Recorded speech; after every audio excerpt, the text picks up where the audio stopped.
إن الحمد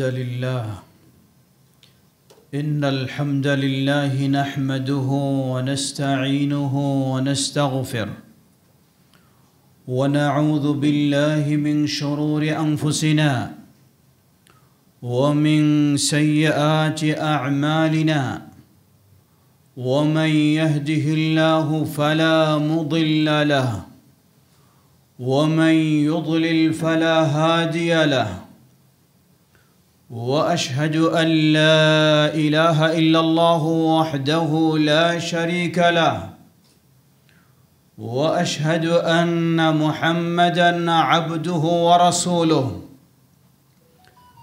يا أيها الذين آمنوا اتقوا الله حق تقاته ولا تموتن إلا وأنتم مسلمون أما بعد فإن خير الحديث كتاب الله وخير الهدي هدي محمد صلى الله عليه وسلم وشر الأمور محدثاتها وكل محدثة بدعة وكل بدعة ضلالة وكل ضلالة في النار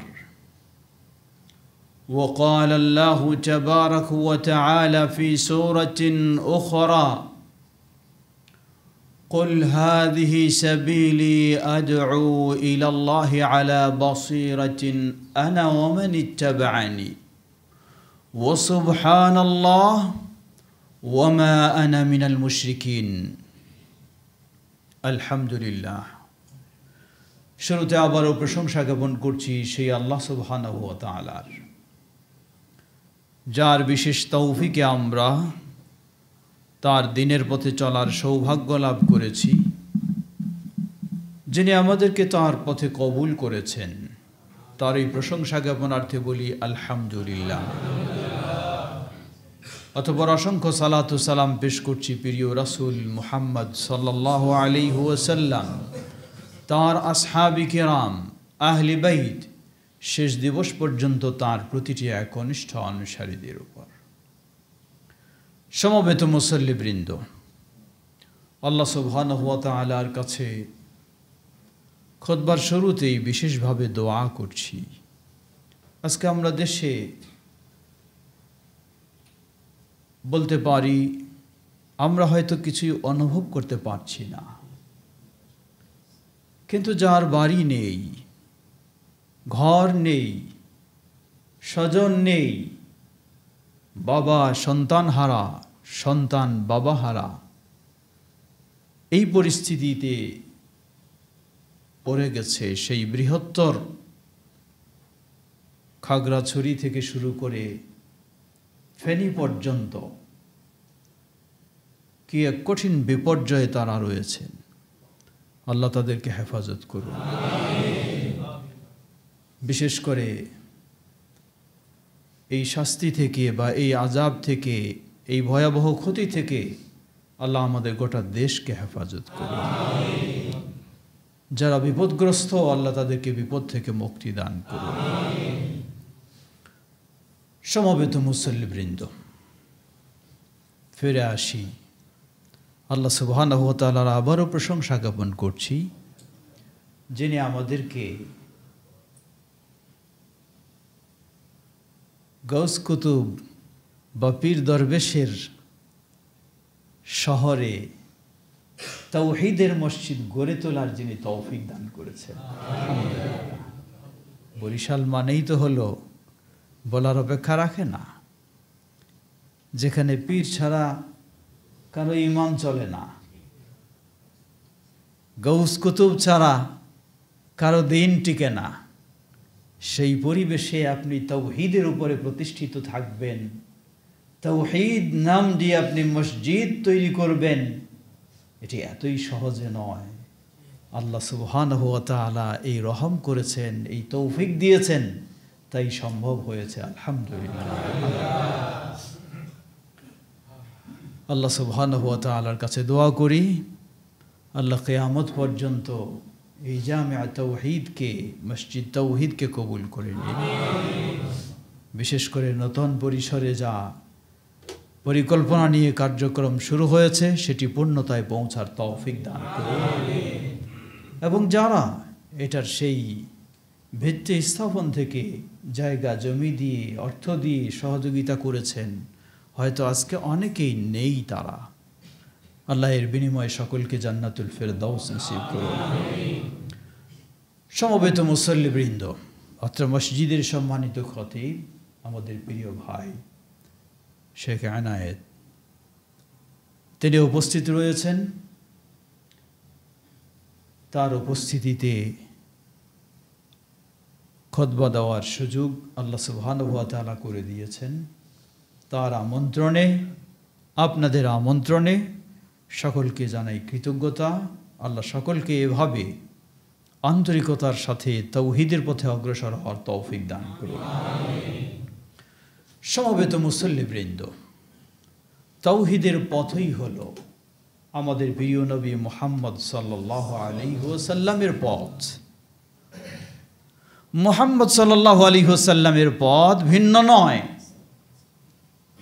দাওয়ার পথ ভিন্ন নয়, কিতাব ও সুন্নাহর পথ ভিন্ন নয়। শুধু মুহাম্মদ সাল্লাল্লাহু আলাইহি ওয়াসাল্লাম নয়, সেই আদম আলাইহিস সালাতু ওয়াস সালাম থেকে শুরু করে মুহাম্মদ সাল্লাল্লাহু আলাইহি ওয়াসাল্লাম পর্যন্ত সকলের পথটি হলো তাওহীদের পথ। আল্লাহ সুবহানাহু ওয়া তাআলা সূরা নাহল 36 নম্বর আয়াতে বলেন, ওয়ালাকাদ বা'আথনা ফি কুল্লি উম্মাতির রাসূলা আন ই'বুদুল্লাহ ওয়াজতানিবুত তাগুত। যুগে যুগে অসংখ্য নবী রাসূল আল্লাহ প্রেরণ করেছেন, সকল জাতির কাছে রাসূল প্রেরণ করেছেন। রাসূলদেরকে আল্লাহ সুবহানাহু ওয়া তাআলা মূল দুটি দায়িত্ব দিয়েছিলেন। প্রথম দায়িত্ব হলো রাসূলগণ তাওহীদের পথে মানুষকে দাওয়াত দিবেন। আনি ইবুদুল্লাহ, সবাই বলেছেন ইবাদত করো শুধু সেই আল্লাহর, সিজদা দাও শুধু সেই আল্লাহর জন্য, জীবনের সকল ইবাদত সম্পাদন করো সেই আল্লাহর জন্য। এই তাওহীদের পথ থেকে মানুষকে বিচ্যুত করে। কি বিচ্যুত করে? তাওহীদের পথ থেকে মানুষকে বিভ্রান্ত করে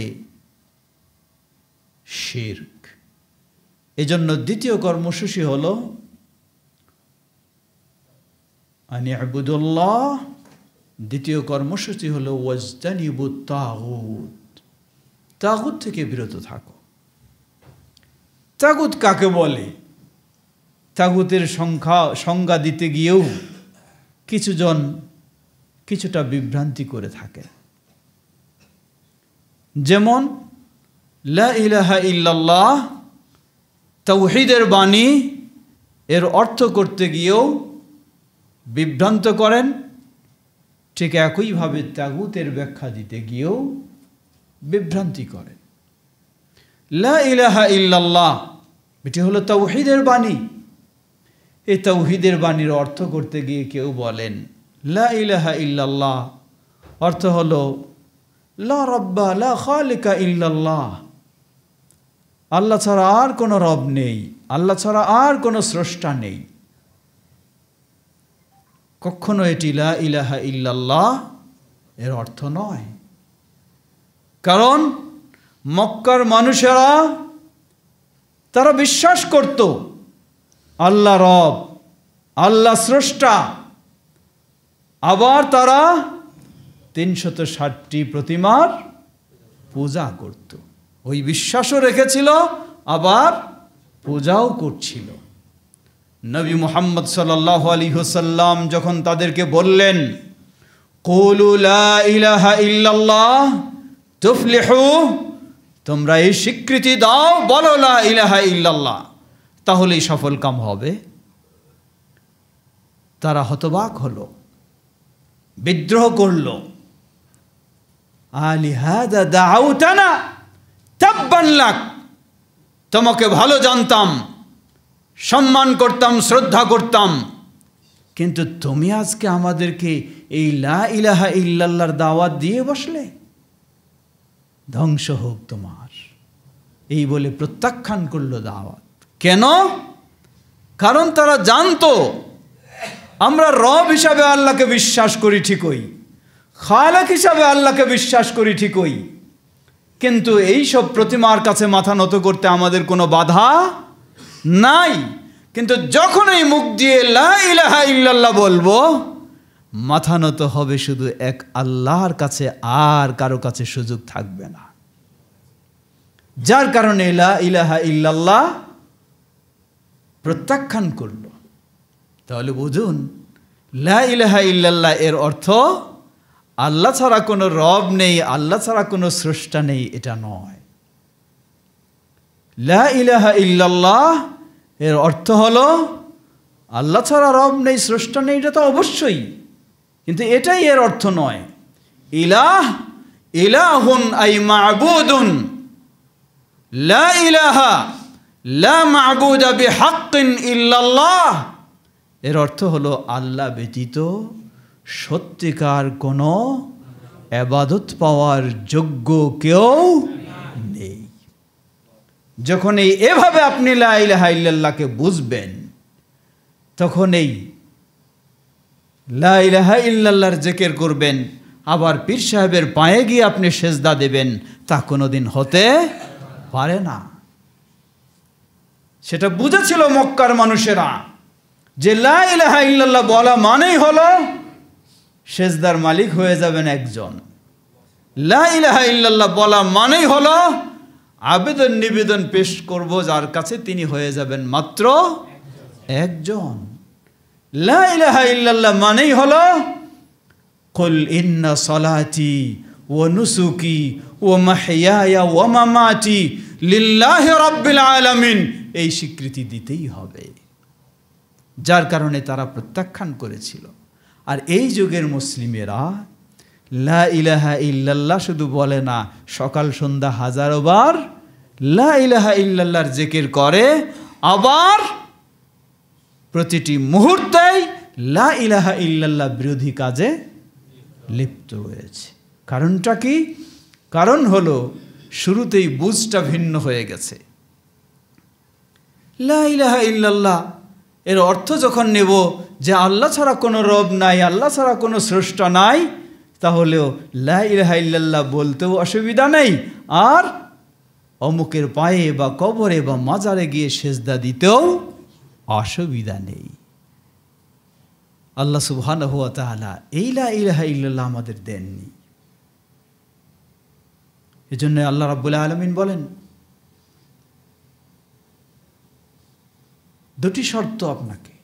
একদিকে যদি সত্যি আপনি লা ইলাহা ইল্লাল্লাহর স্বীকৃতি দেন, তাহলে লা ইলাহা ইল্লাল্লাহর বিরোধীকে অস্বীকার করতেই হবে, না হলে আপনার লা ইলাহা ইল্লাল্লাহ কখনো ঠিক থাকতে পারে না। এজন্যই তারা বলতেন আনি আবুদুল্লাহ, ইবাদত করো সেই আল্লাহর, ওয়াজতানিবুত তাগুত, বর্জন করো, প্রত্যাখ্যান করো তাগুতকে। দ্বিতীয় শ্রেণী, কত সংগ্রাম, কত আন্দোলন, কত কিছু, তারা লা ইলাহা ইল্লাল্লাহর অর্থ করলেন লা হাকিমা ইল্লাল্লাহ, অর্থাৎ আল্লাহ ছাড়া কোনো বিধানদাতা নেই। আল্লাহ রব, আল্লাহ খালিক, ঠিক আছে, কিন্তু আল্লাহ ছাড়া কোনো বিধানদাতা নেই। জবাব, এই অর্থও কখনো সঠিক নয়। কারণ বলবেন আল্লাহ ছাড়া বিধানদাতা নেই, আল্লাহরই বিধান শুধু মানব, রাইট? কিন্তু আবার আরেকজনের কাছে গিয়ে আপনি আল্লাহর জন্য যা করার সেগুলি করে ফেলবেন, তাহলে তো তার কাছেও অসুবিধা নেই। যার কারণে এই বুঝ, এই অর্থ, সেটিও সঠিক নয়।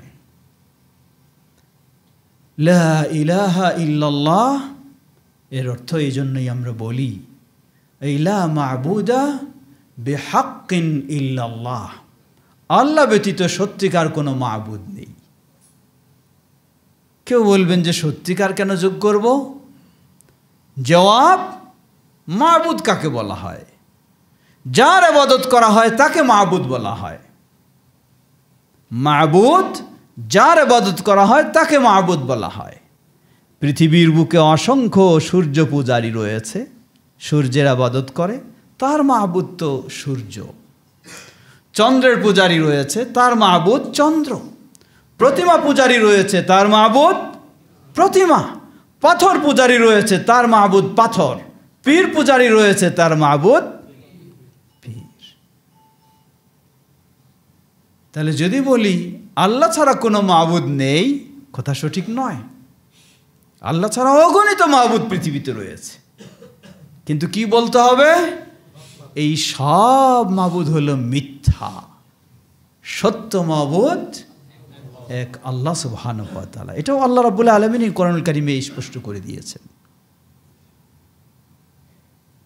ইলাহুল হক হুয়াল্লাহ সুবহানাহু ওয়া তাআলা। হক মাবুদ হলেন একমাত্র আল্লাহ, আর আল্লাহ ব্যতীত সব মাবুদ হলেন বাতিল, সব হলো বাতিল। সুতরাং আজকে লা ইলাহা ইল্লাল্লাহ সকল নবী রাসূলগণ এই লা ইলাহা ইল্লাল্লাহর দাওয়াত দিয়েছেন। আনি আবুদুল্লাহ। আল্লাহ সুবহানাহু ওয়া তাআলা প্রতিটি নবীর বিস্তারিত আলোচনা করেছেন। হুদ আলাইহিস সালাম, শুআইব আলাইহিস সালাম, সালেহ আলাইহিস সালাম, নূহ আলাইহিস সালাম, লূত আলাইহিস সালাম, সবাই আপন কওমকে বলেছেন কি, ইয়া কওমি ইবুদুল্লাহ মা লাকুম মিন ইলাহিন গায়রু। হে আমার জাতি, তোমরা ইবাদত করো একমাত্র আল্লাহর। মা লাকুম মিন ইলাহিন মিন গায়রি।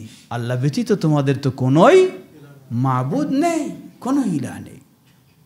প্রিয় ভাইরা আমার, যে বিষয় বলতে চাচ্ছিলাম, এক হলো লা ইলাহা ইল্লাল্লাহ বোঝা, এবং এটি হলো তাওহীদের বাণী।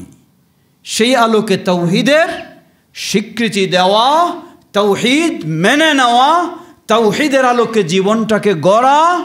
দ্বিতীয় হলো ওয়াজতানিবুত তাগুত ফামান ইয়াকফুরু বিত-তাগুত ওয়া ইউমিন বিল্লাহ ফাকাদ ইসতামসাকা বিল উরওয়াতিল উযকা। ফামান ইয়াকফুর বিত-তাগুত, যে তাগুতকে অস্বীকার করবে, ওয়া ইউমিন বিল্লাহ। আপনি বলবেন যে আগে ঈমানটা আনেনি, তাগুতটা পরে অস্বীকার করব? না, ফামান ইয়াকফুর বিত-তাগুত, আগে তাগুতকে অস্বীকার করবেন, তারপর আপনি আল্লাহর প্রতি ফ্রেশ অন্তরে ঈমান আনবেন। নবী সাল্লাল্লাহু আলাইহি ওয়াসাল্লামকে জিজ্ঞাসা করলেন সাহাবী আবু হুরায়রা রাদিয়াল্লাহু তাআলা আনহু, মান আসআদুন নাসি বিশাফাআতিকা ইয়াউমাল কিয়ামাতি ইয়া রাসূলুল্লাহ। হে আল্লাহর রাসূল সাল্লাল্লাহু আলাইহি ওয়াসাল্লাম, কিয়ামতের কঠিন বিভীষিকাময় দিনে আপনার শাফাআত ছাড়া তো কোনো মুক্তির সুযোগ নেই। সুতরাং কোন ব্যক্তি কিয়ামতের কঠিন বিভীষিকাময় দিনে আপনার শাফাআতে ধন্য হবে, সৌভাগ্যবান হবে, একটু বলে দিন।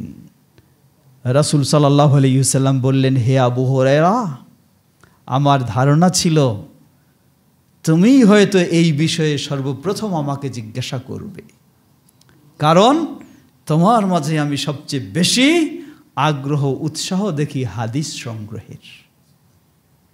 অতঃপর বললেন, জেনে রাখো, আসআদুন নাসি বিশাফাআতি ইয়াউমাল কিয়ামাহ মান ক্বালা লা ইলাহা ইল্লাল্লাহ খালিসাম মিন কলবিহি। যে ব্যক্তি লা ইলাহা ইল্লাল্লাহ বলে খালিসাম মিন কলবিহি, অন্তরটাকে পরিষ্কার করে, অন্য কোনো স্থান নেই, একমাত্র শুধু লা ইলাহা ইল্লাল্লাহ। আপনি বলবেন এটাও চলুক, এটাও চলুক, তা হতে পারে না। আজকে আমরা ইসলামী রাষ্ট্রের স্বপ্ন অনেকে দেখি, অবশ্যই আপনাকে ইসলামী রাষ্ট্রের স্বপ্ন দেখতে হবে, কিন্তু গজামিল ইসলামী রাষ্ট্রের স্বপ্ন দেখলে কোনোদিনই মুক্তি নেই আপনার। কয় গজামিল কি? নবী মুহাম্মদ সাল্লাল্লাহু আলাইহি ওয়াসাল্লাম তিনি নিয়ে এসেছেন ইসলাম পরিপূর্ণ একটি জীবন ব্যবস্থা, সেই পরিপূর্ণ জীবন ব্যবস্থাতে ব্যক্তিগত রয়েছে, পারিবারিক রয়েছে, সামাজিক রয়েছে, রাষ্ট্রীয় অবশ্যই রয়েছে।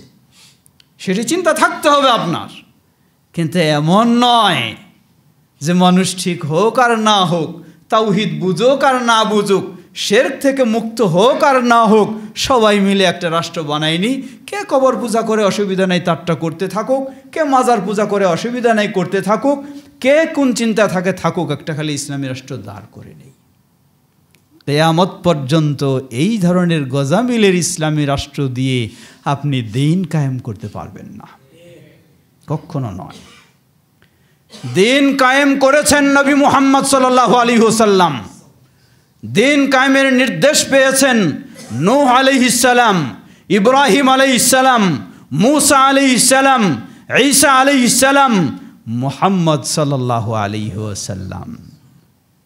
কিন্তু কেউ তো এই গজামিলের দিন কায়েম করেননি। তাহলে দিন কায়েম বলতে কি? এজন্য মনে রাখবেন, দিন কায়েম এর আসল হলো তাওহীদ কায়েম। তাওহীদ কায়েম। যেমন উদাহরণ, ছোট্ট একটি উদাহরণ দেই। সালাত কায়েমের ইসলাম নির্দেশ দিয়েছে, এটাও অপব্যাখ্যা করা হয়। ইসলাম নির্দেশ দিয়েছে সালাত কায়েমের। সালাত কায়েমের ব্যাখ্যায় কি বলা হয়? সমাজের সর্বস্তরের মানুষ যখন সালাত আদায় করবে তখন নাকি সালাত কায়েম হবে। কে বলল আপনাকে এই ব্যাখ্যা? এটি আপনার মন গড়া ব্যাখ্যা। সমাজের সর্বস্তরের মানুষ যদি সূরা ফাতিহা সালাত আদায় করে, হইল সালাত। সমাজের সর্বস্তরের মানুষ যদি রুকু জানে না, এমনি রুকু করে, আঁকা পাকা হয়ে রুকু করে, হবে সালাত। সমাজের সর্বস্তরের মানুষ যদি 7 অঙ্গের উপর সেজদা না করে 3 অঙ্গের উপরে সেজদা দিয়ে থাকে, মেয়েরা মাটিতে অর্ধেক শুয়ে সেজদা দিয়ে থাকে, হবে সালাত। তাহলে সমাজে যদি ধরে নেন 5000 মানুষ বসবাস করে, আর 5000এই যদি সালাত আদায় করে, কিন্তু সূরা ফাতিহা নেই, নেই রুকু, নেই সেজদা, নেই হুকুম আহকাম, নেই রুকুন আরকান, তাহলে সালাত কায়েম হয়েছে না খেলতামাশা কায়েম হয়েছে? ভাবতে হবে।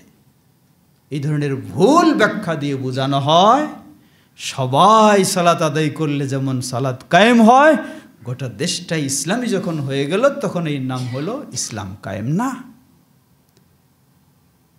সালাতের যেমন মৌলিক বিষয়গুলি না হলে সালাত কায়েম হবে না, ঠিক তেমনি ভাবে ইসলামী দেশের মৌলিক বিষয়গুলি না থাকলে কখনো ইসলাম কায়েম হবে না।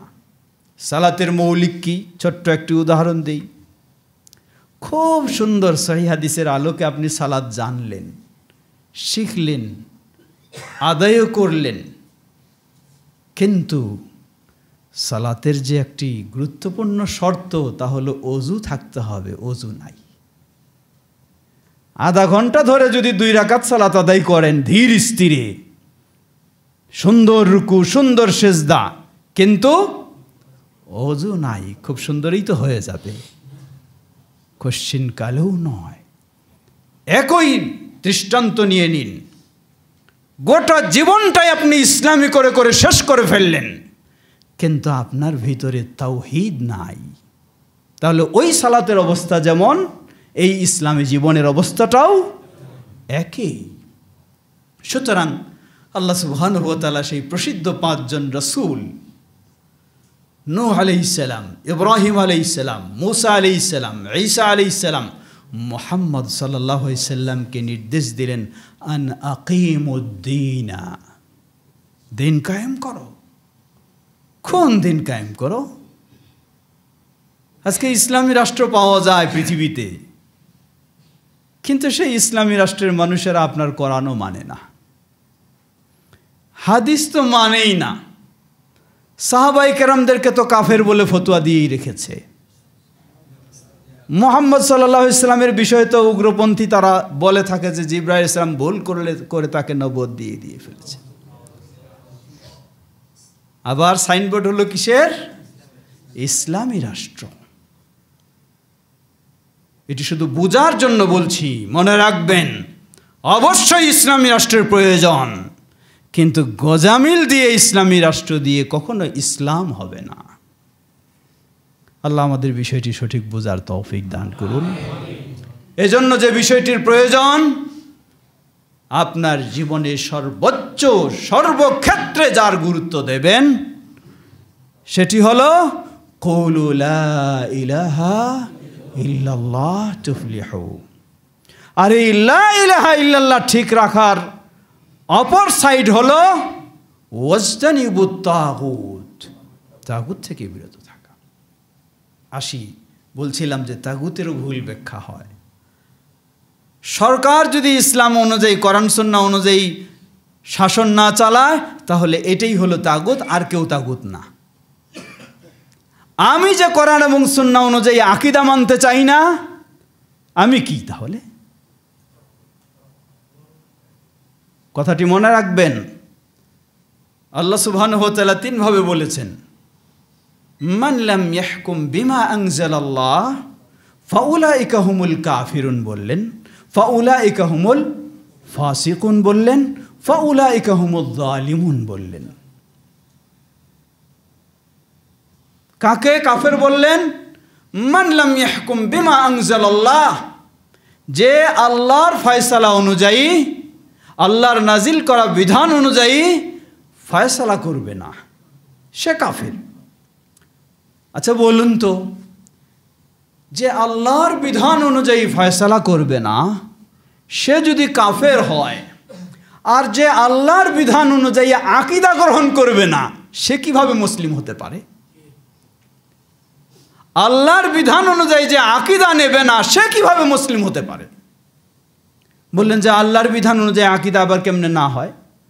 জবাব, সমাজে খোঁজ নিয়ে দেখুন, 1300 বছর আগে ইমাম আবু হানিফা রাহিমাহুল্লাহ এটাকে কুফরি আকীদা বলে ফতোয়া দিয়েছেন।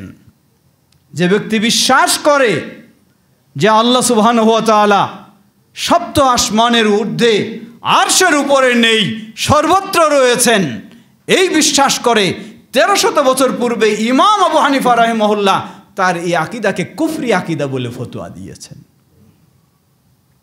তাহলে আজকে ওই কোরআন সুন্নাহর বিধান অনুযায়ী যিনি ফয়সালা দেবেন না তিনি যেমন কাফের, আর কোরআন সুন্নাহর বিধান অনুযায়ী যিনি আকীদা নেবেন না তিনি কিভাবে মুসলিম হতে পারেন? তিনিও তো কাফের। ওই ব্যক্তি কোরআন সুন্নাহ বাদ দিয়ে অন্য অনুসরণ করলে যেমন কাফের হয়, আকীদার ক্ষেত্রে আমি কোরআন সুন্নাহ বাদ দিয়ে অন্য অনুসরণ করলে আমিও তো কাফের। কোথায় আমি মুসলিম?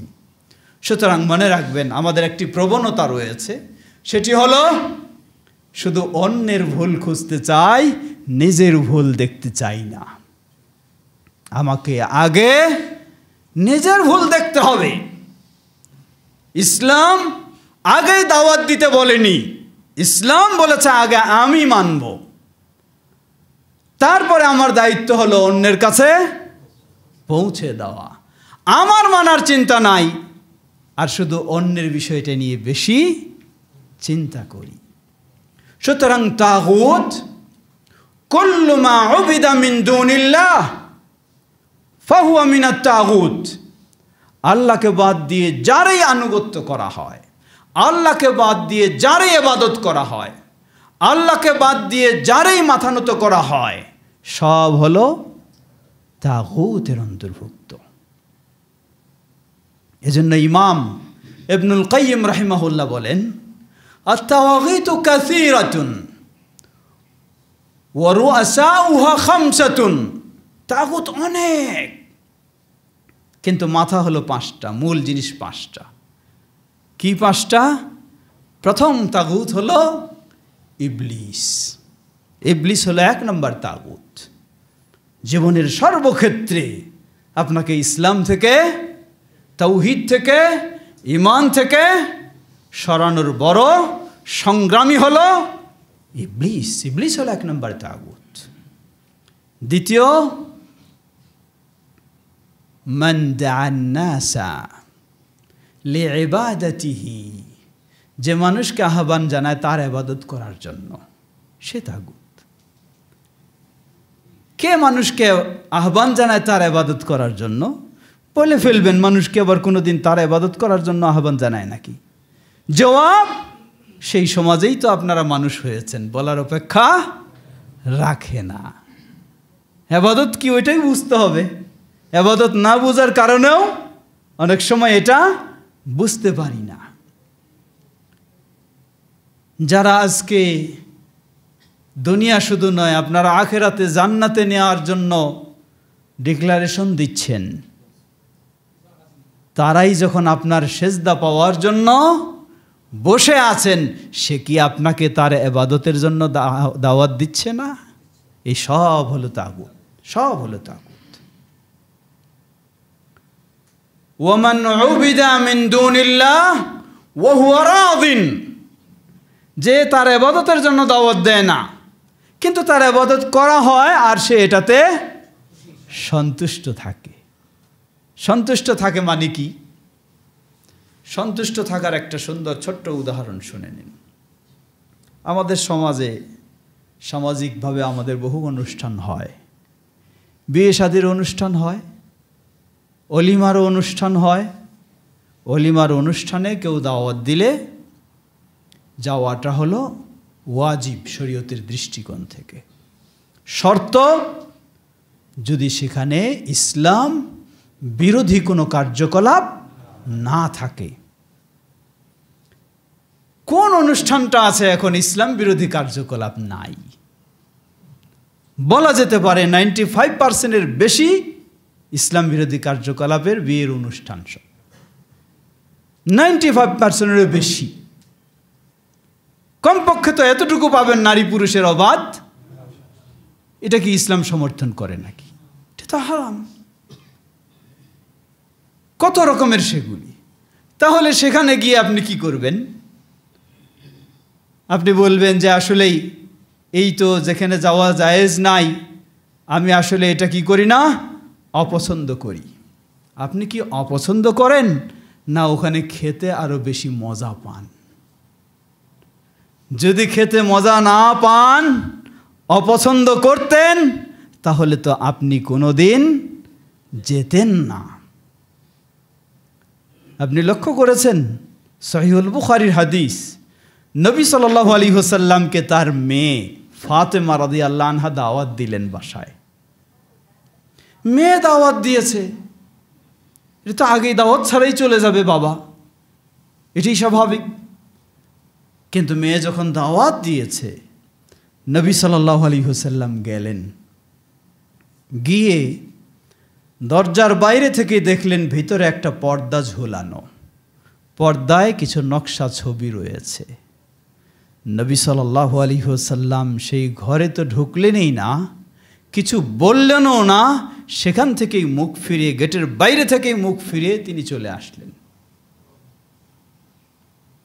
আমি হলে কি বলতাম, আরে একটু ভুল করে ফেলেছে, মেয়ে মানুষ তো, হ্যাঁ। অথচ নবী সাল্লাল্লাহু আলাইহি ওয়াসাল্লাম কিছু বললেন না, ঢুকলেনও না, গেটের বাইরে থেকে মুখ ঘুরিয়ে চলে আসলেন। এটা কি? এটা হলো যেই দাওয়াতে যাওয়া জায়েজ নেই তার একটা উদাহরণ। আর আপনি গিয়ে সেখানে মজা করে খাবেন, আবার বলবেন যে আসলে এটা আমি মন থেকে কি করি নাই, পছন্দ করি নাই। তাহলে কেমনে হলো? তাহলে কিভাবে হতে পারে? প্রিয় ভাইরা আমার, সুতরাং তাগুত আমরা বলছিলাম মান উবিদা মিন দুনিল্লাহ ওয়া হুয়া রাদিন, যার ইবাদত করার জন্য মানুষ ইবাদত করে, সে দাওয়াত দেয় নাই, ইবাদত করার জন্য আহ্বান জানায় নাই, কিন্তু সে এটাতে সন্তুষ্ট আছে। সন্তুষ্ট মানে কি? পীর সাহেব বলে, শোনায়, মাইক দিয়ে ওয়াজ করে। কি ওয়াজ করে? এখানে আসে এই করবেন না, সেই করবেন না। আবার কিছু দালাল রেডি করে রাখছে, তোমরা যাইবা পীর সাহেবের কাছে, এই দিবা, এই করবা। তাহলে কি এটা? সে কি এই কাজগুলিতে সন্তুষ্ট নয়? মাইক দিয়ে ঘোষণা দেয়, এটা একটা আইওয়াশ, মানুষকে বোঝায় যে আসলে এই পীর সাহেব কি এগুলি পছন্দ করে না, কিন্তু দালাল রেডি করে রাখছে, তারা মানুষকে ফজিলত বুঝাইয়া বুঝাইয়া পীর সাহেবের কাছে নিয়ে যায়, আবার সব কিছু করায় নেয়। এটা হলো, সে প্রকাশ্যে বলে না যে এটা করো, কিন্তু সে সন্তুষ্ট রয়েছে এবং সেটার ব্যবস্থা নিয়েছে। বলছেন ওহু মিনাত তাগুত, সেটাও তাগুত। ওয়ামান ইদ্দাআ ইলমাল গায়বি, তাগুত হলো আরেকটি। ওয়ামান ইদ্দাআ ইলমাল গায়ব, যে এই দাবি করে সে গায়েবের বিষয়গুলি জানে, সেও তাগুত। গায়েবের বিষয় কে জানে? গায়েবের বিষয় সে জানে বলে দাবি কারা করে? আজকে দেখুন, এক শ্রেণীর মানুষ নবী সাল্লাল্লাহু আলাইহি ওয়াসাল্লামকে মর্যাদা দিতে গিয়ে সীমা লঙ্ঘন করে। তারা বিশ্বাস করে যে নবী সাল্লাল্লাহু আলাইহি ওয়াসাল্লামও আল্লাহর মতো গায়েব জানেন। নাউজুবিল্লাহ। এটি কি আসলে নবী সাল্লাল্লাহু আলাইহি ওয়াসাল্লামকে তারা মর্যাদা দিয়েছে, না নবী সাল্লাল্লাহু আলাইহি ওয়াসাল্লামকে অসম্মানিত করেছে? অসম্মানিত করেছে। তো নবী সাল্লাল্লাহু আলাইহি ওয়াসাল্লাম পরের বিষয়, নিজের পীর সাহেবের বিষয়ে কি চিন্তা ভাবনা? নিজের পীর সাহেবের বিষয়ে তো এমনটুকু চিন্তা ভাবনা আমাদের মরিদ সাহেবদের, কি আল্লাহর সমান ভিতরের খবর তো জানে, পরের কথা আল্লাহর চেয়ে বেশি ক্ষমতাও রাখে। নাউজুবিল্লাহ। কেমনে বেশি ক্ষমতা রাখে? আমাদের দেশে যারা হক্কানি পীর সাহেব বলে পরিচিত, তাদের বই পুস্তক খুলে দেখুন, পড়ে দেখুন, এমন এমন তাদের বুজুর্গদের কারামত। কোনো ব্যক্তিকে আল্লাহ মৃত্যু দিলে আল্লাহর কাছ থেকে রূহ কেড়ে নিয়ে তাকে জীবন দিয়ে দেয় পীর সাহেব। এটা হলো হক্কানি পীরের অবস্থা। তাহলে হক্কানি পীরের অবস্থা যদি এই হয়, শয়তানি পীরের অবস্থা কি তাহলে? লা হাওলা ওয়ালা কুওয়াতা ইল্লা বিল্লাহ। এর চেয়ে বড় আর কি তাগুত হতে পারে? এর চেয়ে বড় আর তাগুত কি হতে পারে? পঞ্চম, ওমাই ইয়াহকুম বিমা বিগাইরি মা আনজালাল্লাহ, আল্লাহ যে বিধান দেননি সেই বিধান অনুযায়ী যে ফয়সালা দেয় সেও তাগুত। আল্লাহ যে বিধান দেননি সেই বিধান অনুযায়ী যে ফয়সালা দেয় সেও তাগুত। এটি ভালো করে বোঝার চেষ্টা করবেন। শুধু আদালতে যিনি আছেন উনি ফয়সালা দিলে উনি তাগুত হবেন, আর মেম্বারে যিনি দাঁড়িয়ে আছেন ইনি যদি ওই ফয়সালা দেন, ইনি কি সেই তাগুত হবেন না? অবশ্যই হবেন। মেম্বারে যিনি আছেন, এখান থেকে যিনি ফয়সালা দেন, দিন প্রিয় মানুষেরা ওই ফয়সালার চেয়ে এই ফয়সালাই তো বেশি গুরুত্ব দেয়। এই মেম্বারে দাঁড়িয়ে কি কোরআন হাদিস বিরোধী ফয়সালা দেওয়া হয় না? তাহলে এটা কি তাগুত নয়? আপনি শুধু ওইটাকে তাগুত বলবেন, এটাকে কেন তাগুত বলবেন না? একই তো বিষয়। প্রচলিত গণতন্ত্রকে আপনি কুফরি বলবেন, এটা ইসলামী নয় তাই কুফরি বলবেন, কিন্তু নকশবন্দিয়াকে কিভাবে আপনি ইসলামী বলবেন? সাবেরিয়াকে কিভাবে আপনি ইসলামী বলবেন? কোন দিক থেকে? এটাতে ইসলামী একটা মোড়ক লাগানো হয়েছে আর সেটা মোড়ক ছাড়া, কিন্তু দুটো তো একই জিনিস। প্রিয় ভাইয়ের আমার, এই সব হলো তাগুত। সুতরাং সকল নবী রাসূলদের মূল দায়িত্ব ছিল আনি আবুদুল্লাহ, ইবাদত করা একমাত্র আল্লাহর। আর ইবাদত বলতে আমরা বুঝি সালাত শুধু ইবাদত না। আপনার সালাত ইবাদত, আপনার কুরবানি ইবাদত, আপনার নজর মানত আপনার ইবাদত, আপনার ইসলামের যত কাজ। এজন্য ইবাদতের পরিভাষায় বলা হয় হিয়া ইসমুন জামি' লিকুল্লি মা ইউহিব্বুহুল্লাহ মিনাল আকওয়াল আয-যাহিরা ওয়াল বাতিনা, মিনাল আকওয়ালি ওয়াল আ'মালি আয-যাহিরা ওয়াল বাতিনা। প্রকাশ্য অপ্রকাশ্য কথা ও কাজ যা আল্লাহ সুবহানাহু ওয়া তাআলা পছন্দ করেন, এটাই হলো ইবাদত। এটা ব্যাপক সংজ্ঞা। শুধু সালাত সীমাবদ্ধ নয়, আপনার গোটা জীবনের আল্লাহর পছন্দনীয় যে জিনিসটা, আল্লাহর পছন্দনীয় আবার কোনটাতে হতে পারে?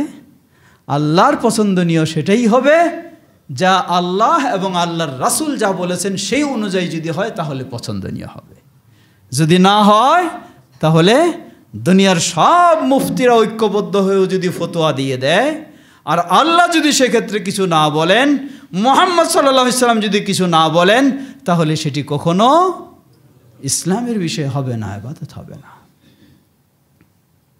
প্রিয় ভাইয়েরা আমার, সুতরাং আসুন, আমাদের সকলেরই দায়িত্ব, কর্তব্য, আমাদের গোটা জীবনটাকে আমরা প্রতিষ্ঠিত করব তাওহীদের উপরে, মুক্ত করব সকল প্রকার শিরক, তাগুত ও কুফর সব কিছু থেকে। আল্লাহ আমাদের সকলকে সে তৌফিক দান করুন। আজকে আহলুল হাদিসদের বৈশিষ্ট্য হলো এটাই। আহলুল হাদিসদের ভিন্ন বৈশিষ্ট্য নয়, আহলুল হাদিসদের দাওয়াত ভিন্ন রকমের নয়, আহলুল হাদিসদের দাওয়াত নতুন কিছু নয়। আহলুল হাদিসদের দাওয়াত সেই নবী রাসূলদের যেই দাওয়াত, সেই দাওয়াতই হলো আহলুল হাদিসদের। আল্লাহ আমাদের সকলকে সে পথেই চলার এবং সে পথের উপরে অটল থাকার তৌফিক দান করুন। ওয়া আখির দাওয়ানা আলহামদুলিল্লাহি রাব্বিল আলামিন। আলহামদুলিল্লাহি রাব্বিল আলামিন। ওয়াসসালাতু ওয়াসসালামু আলা আবদিল্লাহি ওয়া রাসূলিহি নবিয়িনা মুহাম্মদ ওয়া আলা আলিহি ওয়া সাহবিহি আজমাইন, আম্মা বাদ। সমবেত মুসল্লিবৃন্দ, আসুন সকলে আমরা চেষ্টা করব কয়েকটি মৌলিক বিষয় খেয়াল রাখবেন। প্রথম হলো লা ইলাহা ইল্লাল্লাহ মুহাম্মাদুর রাসূলুল্লাহ, যেই সাক্ষ্য দিয়ে আমি মুসলিম, সেটাকে ভালোভাবে বুঝব। এটাকে ভালোভাবে বোঝা মানে আমাকে চারটা বিষয় সবসময় মনে রাখতে হবে। লা ইলাহা ইল্লাল্লাহ মানেই হলো আমাকে তাওহীদের উপরে প্রতিষ্ঠিত হতে হবে, আমাকে সকল প্রকার শিরক থেকে মুক্ত হতে হবে। মুহাম্মাদুর রাসূলুল্লাহ এর অর্থই হলো আমাকে সুন্নাহর উপরে প্রতিষ্ঠিত হতে হবে, সকল প্রকার বিদআত থেকে আমাকে মুক্ত হতে হবে। কেউ হয়তো বলবেন, আপনারা খালি সুন্নাহ আর বিদআত নিয়ে সবসময় এই ধর্মনিরপেক্ষতাবাদ বলুন আর ইত্যাদি বলুন, এগুলি নিয়ে আপনাদের কোনো কথা নাই। জবাব, ধর্মনিরপেক্ষতাবাদ তো সুন্নত নাকি? কি এটা? অবশ্যই হয়, শিরকের মধ্যে ফেলবেন না, বিদআতের মধ্যে ফেলবেন, এর বাইরে তো আর কিছু নয়। পৃথিবীর এমন কোনো জিনিস নাই, এই জিনিস এই চারটার মধ্যে এসে গেছে। হয় কোনোটা তাওহীদের বিষয়, তা মানতে হবে, অথবা শিরকের বিষয়, তা ছেড়তে হবে, অথবা সুন্নাহর বিষয়, তা আপনাকে মানতে হবে, অথবা বেদার বিষয়, তা আপনাকে ছাড়তে হবে। এই চারটার বাইরে পৃথিবীতে এমন কোনো জিনিস পাবেন না, কোনো কথা, কোনো কাজ এই চারটার বাইরে পাবেন না, এই চারটার বাইরে পাবেন না। এটার নামে ইসলাম। এর বাইরে যদি খুঁজতে যান, আপনার মুরব্বি কি বলবেন সেটাই যদি ইসলাম, আপনার লিডার কি বলবেন সেটাই যদি আপনার ইসলাম, আপনার আমির কি বলবেন সেটাই যদি আপনার ইসলাম, আপনার বুজুর্গ কি বলবেন সেটাই যদি আপনার ইসলাম, তাহলে জেনে নিন, ওয়ামান ইয়াবতাগি গায়রাল ইসলামি দীনা ফালান ইউকবালা মিনহু ওয়া হুয়া ফিল আখিরাতি মিনাল খাসিরিন। ওয়ামান ইয়াবতাগি গায়রাল ইসলামি দীনা, ইসলামের বাইরে যে ইসলামের নাম দিয়ে হোক, ইসলামের নাম ছাড়া হোক কিছু তালাশ করে, ফালান ইউকবালা মিন, গোটা দুনিয়ার মানুষ আপনার অনুসারী হয়ে যেতে পারে, আল্লাহ তবু কবুল করবেন না, তবু কবুল করবেন না।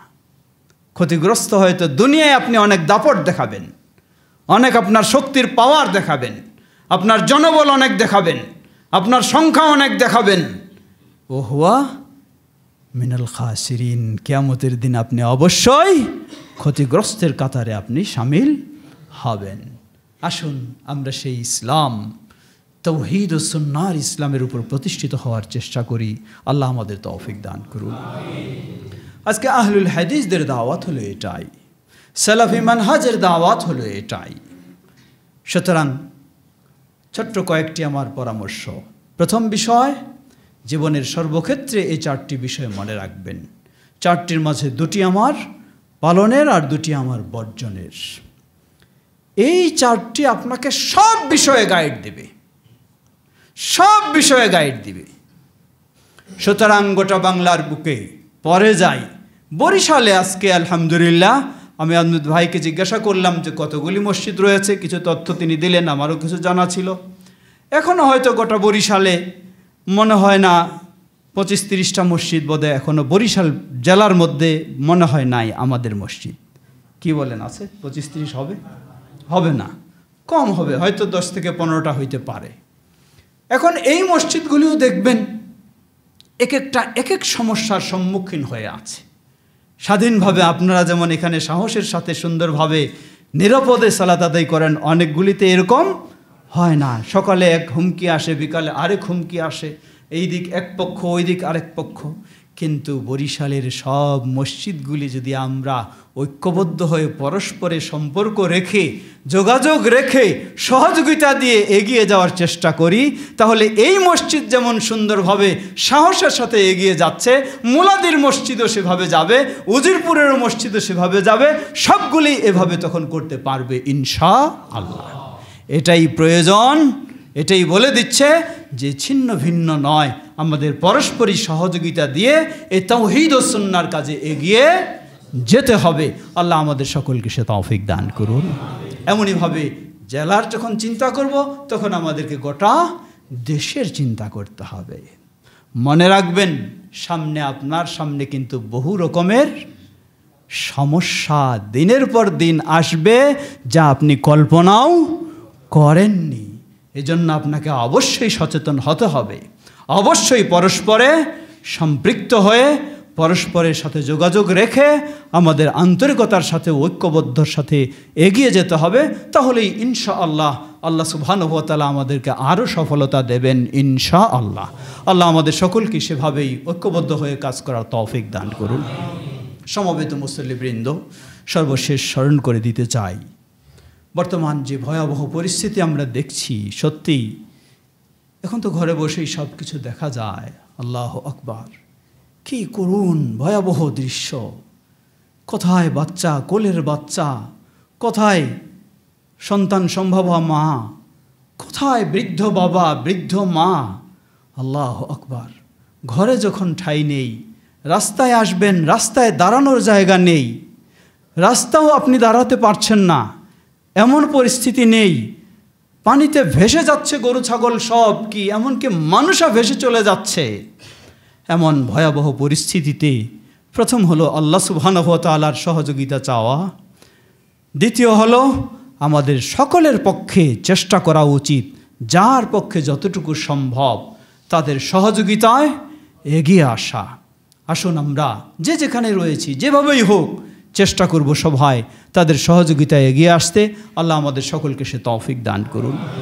বাংলাদেশ জমিয়ত আহলে হাদিস এবং জমিয়ত শুববানে আহলে হাদিসও সারা দেশে সর্বত্র তাদের ত্রাণ সংগ্রহ করছে এবং তাদের মাঝে সেগুলি সুন্দরভাবে যেন বিতরণ করা যায় সেই পরিকল্পনা ও কর্মসূচিও হাতে নিয়েছে। আপনাদের সকলকেও অনুরোধ জানাবো, তা সেখানে হোক অথবা যেভাবেই হোক, উচিত আমাদের সকলেরই এই বিপদের সময় তাদের সহযোগিতায় এগিয়ে আসা। আল্লাহ রাসূল সাল্লাল্লাহু আলাইহি ওয়াসাল্লাম বলেন, যে ব্যক্তি কোনো মানুষের দুনিয়ার বিপদে তার বিপদ দূর করার জন্য এগিয়ে আসবে, এর বিনিময়ে আল্লাহ সুবহানাহু ওয়া তাআলা কিয়ামতের দিন আপনার বিপদকে দূর করে দেবেন। সুতরাং একদিকে ঈমানের দায়িত্ব, অপরদিকে পরস্পরে এই সহযোগিতা নৈতিক দায়িত্ব এবং আখিরাতের মহান পুরস্কারের আশায় আমরা যেন সেই ক্ষেত্রে অগ্রসর হতে পারি। আল্লাহ আমাদের সকলকে সে তৌফিক দান করুন। যেই মসজিদ আমাদের নির্মাণাধীন, আমাদের সকলের দায়িত্ব এই মসজিদ যেন খুব দ্রুত সুন্দরভাবে আমরা নির্মাণ সম্পন্ন করতে পারি। যে যেভাবে সহযোগিতা দিচ্ছেন সকলে আমরা আরও সহযোগিতা দিয়ে এগিয়ে যাওয়ার চেষ্টা করব। আল্লাহ আমাদের সকলকে সে তৌফিক দান করুন। ইবাদাল্লাহ রাহিমাকুমুল্লাহ, আল্লাহুম্মা সাল্লি আলা মুহাম্মদ ওয়া আলা আলি মুহাম্মদ।